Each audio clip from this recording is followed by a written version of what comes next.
At this point in education, we have to take a step back and admit that the form of teaching children has not changed for 100 years. 100 years we have had teachers being the font of all information that children learn, either through books or through lectures, or one way or the other, they convey the material.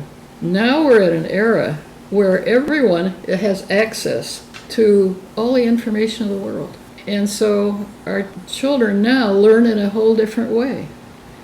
They are restless about sitting and listening to somebody tell them. They are delighted to be able to go on an iPod or a computer or a program and look up the answer right away themselves.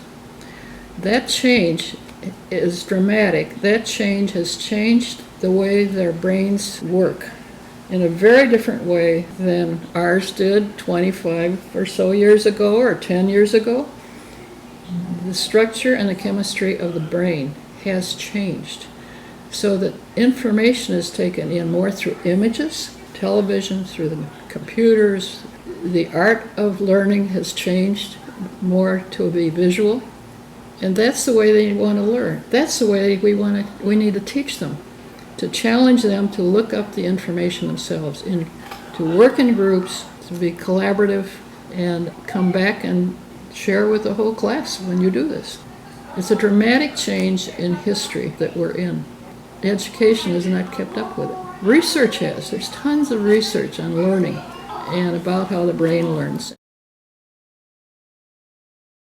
What Tribes is, we call it a new way of learning and being together. It's not just another new subject curriculum. It's not just something, a day-by-day list of what teachers are supposed to do, a schedule that happens. It's a way for children to learn at the maximum by addressing the whole child, not just their teaching to their heads, but looking at their development. It's a process that teachers use all day long in classrooms, throughout the school, throughout the system, a process that everybody lives. Looking at a person's development, how they learn, rather than just what to teach them.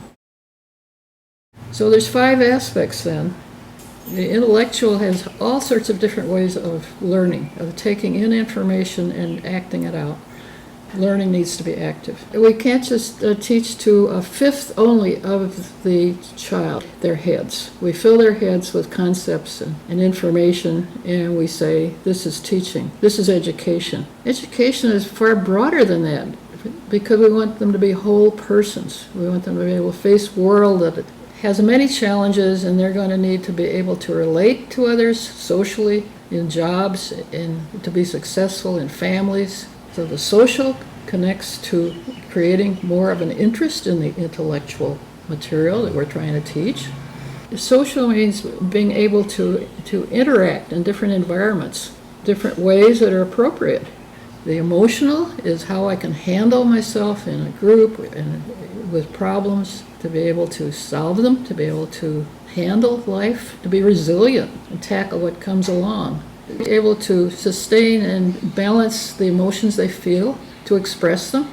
They have a physical aspect to them too, of being active and not just sitting forever in a classroom and never moving. And there is a deep spiritual need, not so much with all, just a religious type of a spirit, but a spirit of happiness, a spirit of creativity, an inner spirit of what I can contribute, what I get excited about, what I know I can create. That inner spirit has to be nurtured. Tribes is focusing on the development of the whole child, not just their heads, as we've said before. As a new teacher or as a school, we have to dedicate ourselves to fostering and building our schools and our classrooms as learning communities. No longer can we just sit alone and try to learn everything that we need to know and to get along in the world. A learning community begins by having inclusion for everyone throughout the classroom, throughout the staff, the faculty, to get them together, to plan together. Same with the students. Interest groups, research groups, creative groups, management groups. And to build learning communities means 3 things in this process that we call tribes. It means inclusion, gaining a sense of value, and really being able to interact and work well with others in community. So inclusion means in the classroom, no one is left out. Everyone belongs to a small unit, to a small group that learns of each other, that supports each other, that cares for each other, and has agreements to listen to each other, to appreciate, not to do put downs, and to work together. And that little unit becomes very close to the point where they can even speak up to each other about, I think differently about that subject. I think in a different way. And the planning begins to take on a richness that cannot happen just sitting in a row alone in a classroom. Group learning is essential to everything else in life for them, whether it's the business world or it's families or it's neighborhood groups. Our schools have to become learning communities. This is an era of learning. It is an era unlike any other era in history because of the rapid development of technology and the availability of knowledge to everybody and the challenges of this future. Essential to a learning community and to every person in a learning community is to reflect, to look at, to take the time out, to take a breath and say, what just happened? How are we doing? What did we do that was great? Who in the community was very helpful? Reflection is a way of taking a step back, and especially in learning subject matter, to say, well, what did I learn? It's like recording it in the brain when you start to reflect. It's said that 90% of all the information that's taken in cognitively is lost in 90 days. And we expect them to carry it all year in a test at the end of the year. It's ridiculous. What reflection does is it imprints it into the brain in a whole different way, into the human being, into the heart, so that it's remembered. It has been experienced. They're reflecting on the experience of what has been learned and what happened. That then leads to change. That leads to learning.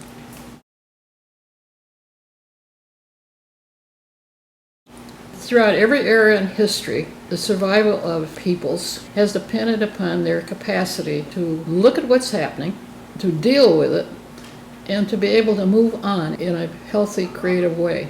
The capacity to bounce back from any sort of crisis, from any sort of disaster, from any sort of problem. In life, there are always things that are going to happen in every life that we have to face.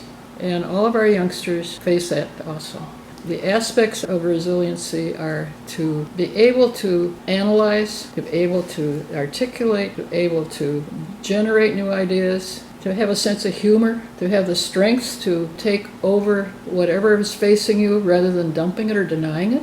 A resilient person has a tremendous capacity no matter what they face in life. How does our process help that? Every day in every classroom or in every teacher's group, any administrative group, there will be something coming up that is disturbing. And those that will be able to take the step back and look at it, here again we're talking about reflection, to look at it and analyze it and think of options, different ways to handle it, maybe even ask for help and move on. Resiliency itself is a strength that enables that capacity of an individual to handle life well. It's a ball that bounces back.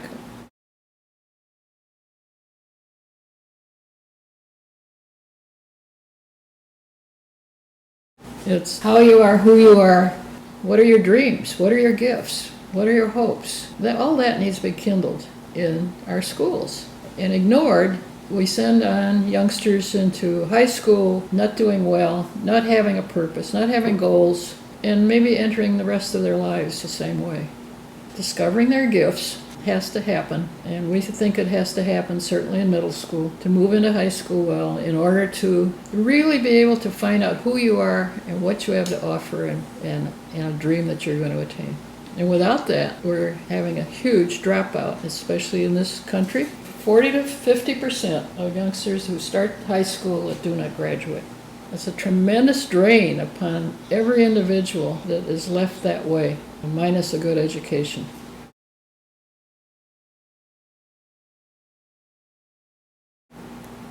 Especially now, in this very, very critical time of our history and our development of humanity, the time is right now to be able to step back and say, what is my dream? As a teacher, when you came into the profession, what was your dream? as an administrator, as a parent, when you first held that baby, what's a dream? And if your dream is of value, even if you had it a long time ago, or even if it's new today, and can contribute to your world in a way that will be very satisfying, not just to you, but to humanity, to others, then don't just sit on it. Don't just deny it. Don't just let it drift. But pick a date and start it. Call up somebody that maybe would help you connect it, that would help you build a business, that would help you talk in a different way to your child, that would bring in other ideas. But pick a day and start it. Have a goal and make it happen.